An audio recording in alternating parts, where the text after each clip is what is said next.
As a manufacturer आपण सुरुवात करायला किंवा आपण स्वतः बिझनेसमध्ये उतरावं, ही प्रेरणा तुम्हाला कशी आणि कोणाकडनं मिळाली?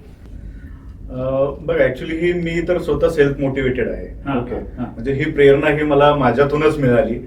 हा, म्हणजे त्याचं रिझन असं आहे की मी जेव्हा लुब्रिकंट इंडस्ट्रीमध्ये काम करत होतो, म्हणजे माझा प्रिव्हियस एक्सपिरियन्स मी लुब्रिकंट्स मध्येच होतो. म्हणजे एमएनसी कंपनीजमध्ये एज अ सेल्स मॅनेजर वगैरे ह्या लेवलला मी काम केलं. आणि मग त्याच्यानंतर म्हणजे मला असं स्वतः वाटलं की आपण पण काहीतरी प्रोडक्टमध्ये किंवा स्वतःच्या मॅन्युफॅक्चरिंग मध्ये जावं. आणि मी एक असं जस्ट ट्राय म्हणून, तसं माझं बॅकग्राऊंड म्हणजे मी 12वी पर्यंत केमिस्ट्री वगैरे शिकलेलो आहे. त्याच्यानंतर माझा तसा टेक्निकल बॅकग्राऊंड नाहीये, पण मला तो इंटरेस्ट होता आणि तो शिकत तो क्रिएट होत गेला. आणि मी एक प्रोडक्ट बनवला आणि प्रोडक्ट बनवल्यानंतर तो कस्टमर एंडला त्याची ट्रायल केली आणि तो ट्रायल केल्यानंतर तो प्रोडक्ट एकदम छान चालला, म्हणजे त्याचे रिझल्ट वगैरे चांगले आले.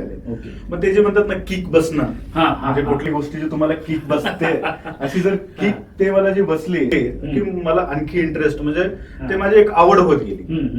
आणि मग मी एक एक प्रोडक्ट्स मध्ये.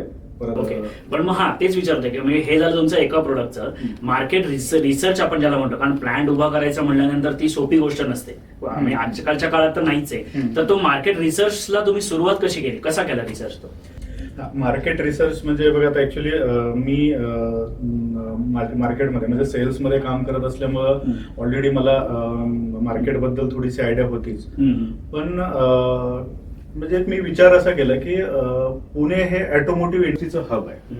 ओके, म्हणजे तुम्ही जगाच्या नकाशावरती पुणे नाव जर सर्च केलं तर तुम्हाला ऑटोमोटिव्ह इंडस्ट्रीचं हब म्हणून तुम्हाला म्हणजे लक्षात येईल ते म्हणजे सगळं जग ओळखतं पुण्याला. म्हणजे तुम्ही युरोपमध्ये जावा, युएस मध्ये जावा किंवा गल्फमध्ये जावा किंवा आफ्रिकेमध्ये जावा, पुणे हे नाव ऐकले की ऑटोमोटिव्ह इंडस्ट्री ही पुण्याची ओळख आहे. ओके, आणि ह्या पुण्यामध्ये म्हणजे आज पण लुब्रिकंट्स मॅन्युफॅक्चरर जे ऑटोमोटिव्ह इंडस्ट्रीला नीड आहे. म्हणजे जसं तुम्ही पहिल्यांदा सांगितलं की ते भाजीला चव मिठाशिवाय येत नाही, तशी कुठलीही मशीन हे लुब्रिकंट शिवाय चालूच शकत.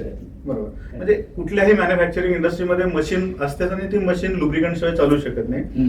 पण पुण्यामध्ये हे ऑइल मॅन्युफॅक्चरिंग किंवा लुब्रिकंट मॅन्युफॅक्चरिंग हे बोटावर मोजण्या इतकेच आहे. म्हणजे एक 4-5 लोक सोडले तर कुणीही नाहीये. अच्छा. ओके, म्हणजे इथं मार्केट खूप मोठं आहे आणि मॅन्युफॅक्चरर खूप कमी आहे. म्हणजे ही जी नीड आहे तिथल्या मार्केटची ही मी ओळखली आणि मग त्याच्यावरती थोडं फोकस करू.